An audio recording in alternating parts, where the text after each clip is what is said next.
Aneh, banyak sekali kematian-kematian misterius di stasiun ini.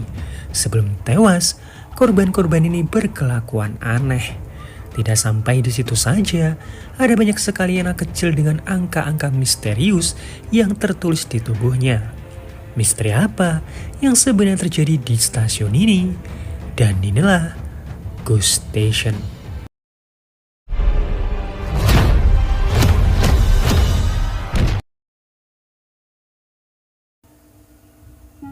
Seorang pria menunggu di sebuah stasiun kereta. Stasiun tersebut nampak sangat sepi karena hari sudah sangat larut. Seorang wanita aneh terlihat. Dia seorang menari dan membenturkan kepalanya berkali-kali sampai berdarah. Pria itu mengira bahwa si wanita sedang mabuk. Jadi dia memotret wanita tersebut dan mempostingnya. Orang-orang yang melihat postingan tersebut berkomentar bahwa mungkin wanita yang aneh itu adalah sosok hantu. Awalnya pria itu tidak percaya, tapi tiba-tiba wanita itu menghilang. Pintu terbuka karena penasaran. Pria itu pun melihat ke arah rel kereta, tapi tiba-tiba pintu itu tertutup dan memenggal kepala si pria. Seorang jurnalis bernama Nayong dituntut oleh seseorang karena memotret kenalannya dalam keadaan mabuk dan dipublikasikan ke media. Nayong dituntut untuk membayar uang damai sebesar 50 juta won. Atasannya sangat marah, dia meminta Nayong untuk membayar uang itu sendiri. Toh Nayong juga memfoto tanpa izin. Nayong bilang dia sudah mendapatkan izin, tapi dia tidak punya bukti. Atasnya meminta Nayong menyelesaikan persoalan ini sendiri. Nayong lalu pergi ke tempat rekannya dan meminta kontak orang yang menuntutnya ini. Rekannya ini tidak tahu, dia hanya tahu bahwa orang ini sering lewat di stasiun. Nayong berpesan jika bertemu lagi dengan orang itu, Nayong meminta untuk menahannya terlebih dahulu. Nayong lalu bilang dia butuh berita yang lebih heboh untuk menutupi berita ini. Nah, salah satu rekannya bilang bahwa baru-baru ini ada seorang pria yang tewas di stasiun. Nayong sempat mendengar berita itu dan dia mengira pria itu hanya bundir. Tapi salah satu rekannya bilang bahwa ada hal lain yang jauh lebih besar daripada itu. Nah, di malam itu, temannya ini melihat di salah satu CCTV stasiun ada pria yang berjalan di peron lama. Tiba-tiba, CCTV itu rusak. Atasannya ini meminta temannya Nayong yang bernama Yuwon untuk memperingatkan pria itu karena kereta sebentar lagi akan lewat. Pria itu berdiri di tengah rel. Yuwon berlari sangat cepat karena kereta akan segera datang. Yuwon berteriak agar pria itu pergi dari sana. Tapi pria itu tetap diam. Yuwon lalu turun mencoba memperingatkan kembali. Tapi anehnya dia melihat sesuatu di sebelah rel kereta. Yuwon yakin saat itu dia melihat anak kecil. Nah, Nayong yang mendengar cerita itu ingin mengangkat beritanya. Cuma dia butuh satu saksi lagi. Yuwon ini cerita bahwa tidak hanya dia yang melihatnya, tapi satu orang lagi, yaitu kepala pemakaman. Yuwon lalu pergi ke tempat orang yang dimaksud. Ada seorang wanita dengan tatapan kosong baru saja keluar dari ruangan kepala pemakaman. Si kepala ini cerita, dia mengingat semua cerita orang-orang yang pernah datang ke tempatnya. Jenazah pertamanya adalah korban kecelakaan di stasiun kereta Oksu, tepat saat pembangunan stasiun tersebut. Nayong mempertanyakan apakah kepala pemakaman melihat anak kecil yang dimaksud oleh Yuwon. Kemarin, kepala pemakaman ini mengecek kereta yang mengalami kecelakaan. Dia mengambil bagian-bagian tubuh yang masih menempel di kereta tersebut. Suara aneh terdengar, seorang anak bersembunyi di bawah tangga. Si kepala menanyakan siapa nama anak itu, tapi anak itu hanya menunjukkan nomor 1211. Si kepala membacanya. Tiba-tiba petugas kereta api berteriak menemukan potongan kaki. Si kepala memintanya untuk menunggu dan anak itu tiba-tiba menghilang. Nayong penasaran kenapa namanya Angka. Kepala pemakaman juga tidak mengerti. Nayong lalu dihubungi oleh Yuwon. Nayong yakin artikelnya kali ini akan sangat viral. Dia meminta Yuwon untuk mengambil salinan rekaman CCTV-nya. Nayong juga mengumpulkan informasi di kantor polisi. Salah seorang detektif meminta Nayong untuk tidak membuka kembali kasus ini karena kasusnya murni bundir. Dia juga diminta untuk tidak percaya omongan kepala pemakaman karena orang itu sering mabuk. Detektif tersebut meminta Nayong untuk tidak lagi mencari cerita tentang tahayul. Sementara itu, Yuan masih teringat akan kejadian tersebut. Kereta saat itu lewat dan Yuan bergegas menyelamatkan diri. Yuan mendengar suara aneh di dalam toilet. Dia berusaha mendekat. Suara itu mengagetkannya. Ternyata itu adalah temannya yang bernama Hyoyi. Yuan kesal dan langsung pergi dari sana. Nah, Hyoyi ini melihat ada angka di cermin dan dia menyebutkan angka-angka itu. Yuan lalu pergi ke kantor dan berusaha menyalin rekaman CCTV. Setelah mendapatkannya, Yuan bergegas pergi dari sana. Yuan dikagetkan dengan seorang masinis yang gelagatnya aneh, tatapannya kosong dan terus menyebutkan angka-angka tidak jelas. Malam harinya, file rekaman itu diberikan ke Nayong. Nah, Yuan ini cerita tentang masinis dengan gelagat aneh yang dia temui di stasiun. Nayong langsung bergegas mencari masinis yang dimaksud. Masinis itu terlihat duduk dengan seorang wanita. Ketika Nayong mendekat, wanita itu buru-buru pergi. Nayong merasa familiar dengan wanita itu. Nayong lalu duduk di sebelah si masinis. Masinis tersebut tetap diam dengan tatapan kosongnya. Nayong lalu memperkenalkan dirinya dan meminta izin untuk mewawancarai si masinis. Nayong bertanya apa yang dilakukan masinis ini. Masinis ini bilang ada sosok di belakang yang tidak mau pergi. Nayong melihat ke arah kaca, tapi tidak ada apapun. Sosok menyeramkan itu hanya dilihat oleh si masinis. Nayong lalu melihat banyak sekali bekas cakaran di leher dan juga di tangan si masinis. Nayong lalu bertanya apa yang dilihat si masinis saat kecelakaan tersebut. Si masinis lalu menyebutkan angka-angka dan langsung pergi dari sana. Tiba-tiba Nayong mendapatkan telepon. Rekannya mengabarkan bahwa ceritanya Nayong ini sangat bagus. Dia meminta Nayong untuk segera menyelesaikan ceritanya. Nayong meminta sedikit waktu. Telepon ditutup. Nayong terus mengikuti si masinis. Nayong lalu masuk ke sebuah ruangan. Di sana ada si masinis yang hanya diam mematung. Nayong mencoba bertanya maksud angka-angka itu. Si masinis meminta Nayong mengulang kata-kata itu. Si masinis berbalik dan terlihat wajahnya menyeramkan. Nah, artikel tentang berita tersebut pun mulai dipublikasikan dan semua orang tertarik membacanya. Nayong turun dari kereta, sebuah tangan menariknya. Terlihat sosok menyeramkan ada di bawah kereta. Nayong pun terbangun di kantornya. Semua orang menatapnya, semua orang merayakan keberhasilan Nayong. Atasannya tiba-tiba datang, dia tampak kesal dan menanyakan jam berapa Nayong mewawancarai si masinis. Nayong ingat saat itu pukul 10 malam. Si atasan semakin marah karena ternyata si masinis tersebut sudah tewas karena bundir di jam 9 malam. Jadi artikel yang ditulis oleh Nayong adalah kebohongan. Nayong masih tidak percaya, dia memeriksa CCTV. Anehnya, terlihat Nayong hanya berbicara sendiri. Artikel itu pun ditarik, atasannya memanggil si Nayong. Nayong dimarahi atas kesalahannya ini. Seseorang lalu masuk dan bilang bahwa adik dari korban kecelakaan di stasiun Oksu mencari Nayong. Nayong bergegas pergi ke sana. Ternyata wanita itu adalah Taihi yang sering ditemui oleh Nayong. Taihi ini juga bersikap aneh. Dia bilang bahwa kakaknya pergi ke stasiun tersebut untuk mencari sebuah sumur. Dulu banyak sekali sumur di daerah Oksu ini. Nah, ayahnya Taihi ini dulu juga meninggal karena kecelakaan di stasiun Oksu saat awal pembangunan. Dulu dia dan kakaknya selalu teringat akan sumur tua itu.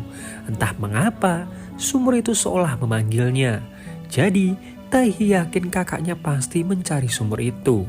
Taihi tiba-tiba berteriak dan berkelakuan aneh. Tiba-tiba dia tersadar dan meminta maaf. Nayong pun pergi untuk mencari arsip-arsip lama kota Oksu. Dia penasaran sumur apa yang dimaksud. Ternyata sebelum dibangun stasiun, dulunya ada sebuah panti asuhan dan di depannya terdapat sumur. Foto itu langsung dikirimkan ke Taihi. Taehi ingat soal sumur itu, tapi dia sama sekali tidak ingat tentang panti asuhannya. Nayong berkesimpulan karena sumur itu ada di stasiun. Mungkin benar alasan kakaknya Taehi ini pergi ke peron lama, mungkin untuk mencari stasiun tersebut. Ditemani Yuwon, Nayong pergi untuk melihat jasad si masinis. Nayong memotretnya, ada banyak sekali luka cakaran di tubuhnya. Kepala pemakaman cerita 30 tahun yang lalu, sejak stasiun Oksu ini dibangun, orang-orang yang meninggal di sana selalu memiliki luka goresan seperti ini. Data-data dari orang-orang yang tewas dengan bekas luka yang sama pun diperlihatkan ke Nayong. Nah, Yuwon ini melihat ada bekas luka yang sama di tangan kepala pemakaman. Dan di belakangnya seperti ada tangan dengan kuku-kuku panjang menusuk lehernya. Sosok itu menghilang. Nayong bertanya, kenapa akhir-akhir ini banyak sekali kecelakaan di stasiun Oksu? Kepala pemakaman bilang bahwa dulu ayahnya pernah bercerita bahwa stasiun Oksu ini dikutuk. Nah, orang-orang ini hanya sedang sial saja menerima kutukan tersebut. Sementara itu, Taehi menemukan buku catatan dengan angka-angka di dalamnya. Taehi seolah ingat akan panti asuhan itu serta angka-angkanya. Foto dirinya dan kakaknya di saat kecil juga ditemukan dan Taehi semakin ketakutan. Sebuah pesan lalu masuk. Nayong mengabarkan bahwa artikelnya besok akan dirilis. Esok harinya, orang-orang membicarakan tentang artikel tersebut. Nayong menambahkan tentang misteri goresan itu ke dalam artikelnya. Tidak disangka, artikel itu sangat viral dan ditonton jutaan orang. Orang-orang mulai berselfie di stasiun tersebut dan mengatakan bahwa mereka melihat hantu dengan angka-angka. Setiap orang menuliskan angka yang berbeda. Atasannya memanggilnya, dia ingin Nayong meneruskan cerita ini, maka dengan begitu perusahaan akan menanggung uang damainya. Nayong bilang setelah ini dia akan membahas soal korban yang bernama Kang. Yang menarik dari Kang ini karena dia sedang mencari sumur tua di stasiun tersebut. Nayong tahu dari adiknya Kang. Nah, atasannya ini bilang bahwa Taehi ini sering keluar masuk rumah sakit jiwa. Jadi kesaksiannya tidak valid. Di waktu yang sama, Yuwon melihat bekas luka cakaran di tubuh temannya. Ternyata cakaran itu muncul setelah dia mengupload foto di stasiun Oksu. Saat mereka pergi, mereka berpapasan dengan gadis yang difoto Nayong tempo hari. Gadis itu mabuk dan masuk ke toilet. Lampu tiba-tiba mati dan sosok menyeramkan ada di hadapannya. Sosok lain mencakarnya dan membuat gadis itu ketakutan dan kepalanya terbentur sampai dia tewas. Yoi diminta oleh atasannya untuk mengecek toilet wanita karena ada teriakan di sana. Dia lalu masuk ke dalam, satu persatu pintu diketuk, tapi tidak ada jawaban. Yoi mencoba mengintip dari celah di bawah toilet dan dikagetkan dengan sosok menyeramkan yang sudah menunggunya. Yoi ketakutan dan sosok lain mencekiknya sampai dia tewas. Yoi dimakamkan. Atasnya Nayong meminta Nayong untuk mengambil foto di sana untuk melengkapi cerita stasiun Oksu. Detektif yang melihat Nayong seakan kesal. Dia sudah meminta Nayong untuk tidak membahas cerita hantu ini. Sekarang, seolah orang-orang yang mengenal Nayong harus tewas. Yuwon menelponnya. Nayong bergegas menemui Yuwon. Yuwon ini cerita bahwa dia melihat anak kecil dengan angka di tubuhnya. Nah, setelah itu, Yuwon memiliki bekas cakaran. Yuwon tahu bahwa sebentar lagi dia akan tewas karena semua orang yang punya bekas cakaran ini berakhir tragis. Malam harinya, Yuwon seolah dihantui beberapa sosok anak kecil menyeramkan. Dia terbangun di dalam sumur, tiba-tiba dia dicekik dan ternyata itu hanyalah mimpi. Nayong mendekati Yuwon sambil ketakutan. Yuwon ini cerita bahwa dia sering melihat sumur. Mereka berdua pun langsung menemui Taehi. Nayong ingin bertanya, apa Taehi tahu tentang bekas cakaran dan anak dengan 4 digit angka di tubuhnya? Taehi seolah ketakutan, sebenarnya dia ingin menghubungi Nayong setelah memeriksa barang-barang milik kakaknya. Taehi ingat bahwa panti asuhan itu dulunya dijalankan oleh ayahnya Taehi. Nah, 4 digit angka itu adalah tanggal dan bulan saat anak-anak ini masuk ke panti tersebut. Nayong ingat perkataan kepala pemakaman tempo hari bahwa ada dendam di stasiun Oksu. Apakah itu semua berhubungan dengan anak-anak ini? Taehi enggan menjawabnya. Nayong pun meminta Taehi untuk mengambilkan HP milik Kang. Dia ingin tahu apa yang sebenarnya dicari oleh Kang. HP itu pun diperiksa, ada satu video di dalamnya. Kang saat itu memvideo peron lama dan turun ke bawah. Kang bilang bahwa di bawah sini ada terowongan tua. Terowongan itu coba untuk ditelusuri dan banyak sekali tulang belulang di sana. Melihat dari ukurannya, Nayong yakin itu adalah tulang anak kecil. Dia dan juga Yuwon bergegas pergi ke peron lama. Nah, sosok misterius ini ingin orang-orang menyebut angka-angka di tubuhnya. Artinya, ada yang coba mereka sampaikan. Yuwon pun setuju dan mereka masuk ke dalam terowongan. Kamera HP dinyalakan, ada sosok bayangan yang tertangkap. Yuwon ketakutan, sosok itu semakin mendekati mereka dan hanya Yuwon yang melihatnya. Suara Nayong memanggil Yuwon. Nah, Yuwon bingung. Jika itu adalah Nayong, terus siapa yang ada di hadapannya ini? Sosok itu berubah menjadi anak kecil menakutkan. Yuwon berteriak ketakutan dan Nayong yang asli menghampirinya. Nayong bilang, dari tadi Yuwon hanya berjalan sendiri. Mereka berdua lalu masuk ke dalam. Nayong menemukan sebuah pintu. Pintu itu dibuka dan mereka masuk lebih dalam. Di depan mereka ada sesuatu yang nampak seperti sumur dan tulang belulang di sekitar sana. Mereka berdua mencoba menggali, ada sebuah tangan yang menarik mereka. Sosok-sosok menyeramkan mulai keluar satu persatu dan terus memandangi mereka. Nayong bilang dia akan mengungkapkan ke dunia apa yang coba mereka sampaikan. Sosok-sosok ini pun berteriak, suara mereka memekik. Setelahnya, mereka menghilang. Puluhan tengkorak anak kecil pun nampak di sana. Mereka pun melaporkan hal ini ke petugas di sana. Taehi juga dikabarkan, dia terlihat senang karena kini kakaknya bisa dikuburkan dengan tenang. Waktu berlalu, atasan Nayong memanggilnya. Atasannya terlihat tidak senang karena Nayong membahas soal kebenaran yang ditutupi dari pembangunan stasiun Oksu. Apalagi Nayong juga berhasil menemukan tulang belulang tersebut. Atasannya ini sudah meminta Nayong untuk tidak membahas sumur itu lagi, tapi Nayong malah bersikeras. Nah, Nayong pun diberikan surat peringatan. Nayong bingung kenapa dia diperlakukan seperti itu. Nah, rekannya ini cerita bahwa dulu atasnya ini saat menjadi jurnalis juga pernah membahas tentang sumur itu. Tapi karena takut berita itu akan menghambat pembangunan stasiun Oksu, makanya berita tersebut ditutupi oleh bos mereka.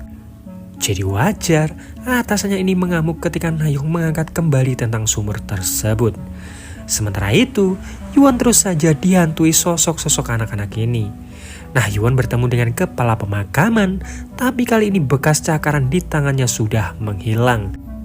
Dia menanyakan kenapa luka ini masih ada di tubuhnya, sementara di tubuh kepala pemakaman sudah tidak ada. Di waktu yang sama, Taehi menemui Nayong. Kembali ke Yuwon, kepala pemakaman ini cerita bahwa kutukan itu bisa dipindahkan. Dan si kepala memindahkan kutukan itu ke Taehi. Taehi diminta untuk menyebutkan angka-angka dan luka itu langsung berpindah ke Taehi. Kepala pemakaman bilang bahwa dendam mereka sudah terlalu lama, jadi tidak akan semudah itu menghilang. Nah, syarat untuk memindahkan kutukan ini, orang yang akan menerimanya harus tahu tentang cerita di balik dendam anak-anak ini. Dengan begitu, kutukan bisa dipindahkan hanya dengan menyebutkan angka-angka. Hal itu juga diceritakan oleh Taehi ke Nayong. Cuma, Taehi bukan mau memindahkan kutukannya. Justru, dia ingat akan sesuatu. Dulu, saat Nayong ini kecil, dia juga salah satu anak di panti asuhan ini. Nah, mereka semua dimasukkan ke dalam sumur dan dipanggil dengan angka-angka. Sumur lalu ditutup dan mereka dilarang bersuara. Salah satu anak dipanggil, anak yang dimaksud dia Nayong ini. Mereka meminta Nayong untuk menyelamatkan mereka juga. Tapi hanya Nayong dan juga kakaknya saja yang dipanggil. Alasan kenapa roh-roh ini suka jika nama mereka dipanggil, karena dulu Jika nama mereka dipanggil, maka mereka dipastikan selamat. Jadi, ayahnya Kang dan Taehi ini bukan ayah kandung, melainkan mereka ini diadopsi. Nayong menanyakan, lantas kenapa anak ini dikubur jika ingin menutup panti asuhannya? Taehi menunjukkan sebuah buku. Ternyata panti asuhan itu hanya gedok, aslinya mereka menjual organ. Nah, untuk menutupi itu semua, mereka menguburkan anak-anak ini. Kembali ke Yuwon, kepala pemakaman menanyakan, setelah tahu ini semua, Yuwon akan memindahkan kutukan ini ke siapa? Esok harinya, Yuwon menghubungi Nayong. Yuwon bilang dia menggunakan nomor baru karena ingin mengganti nomornya. Yuwon lalu menyebutkan nomornya dan Nayong mengulanginya. Tapi setelahnya Nayong sadar bahwa Yuwon memindahkan kutukan itu ke Nayong. Yuwon meminta maaf, dia hanya ingin hidup. Nayong pun menemui kepala pemakaman untuk menanyakan cara memindahkan kutukannya. Jadi, Nayong hanya perlu menceritakan soal anak-anak ini dan orang tersebut harus menyebutkan angka-angkanya. Nayong kembali pulang. Di rumah, dia melihat artikel tentang sumur dan anak-anak itu dipublikasikan. Nayong tentu marah karena dia yang mencari beritanya, tapi malah atasannya yang mencuri berita tersebut dan malah memberikannya surat peringatan. Apalagi Nayong mendapatkan kabar bahwa dirinya akan dipecat. Nayong bergegas pergi ke kantornya. Dia menyerahkan surat pengunduran diri dan menceritakan soal panti asuhan itu dan anak-anak yang ternyata dijual untuk diambil organnya. Nayong tahu atasannya ini juga menutupi hal ini. Nayong lalu meminta atasannya ini untuk menyebutkan angka-angka yang sudah dia tulis. Nayong langsung pergi dan kutukan itu pun berpindah. Dan film pun berakhir. Nah, itu tadi alur cerita film The Ghost Station. Seperti biasa, like kalau kalian suka, dislike kalau enggak, subscribe kalau belum. Sampai jumpa di video yang lain. Dajum.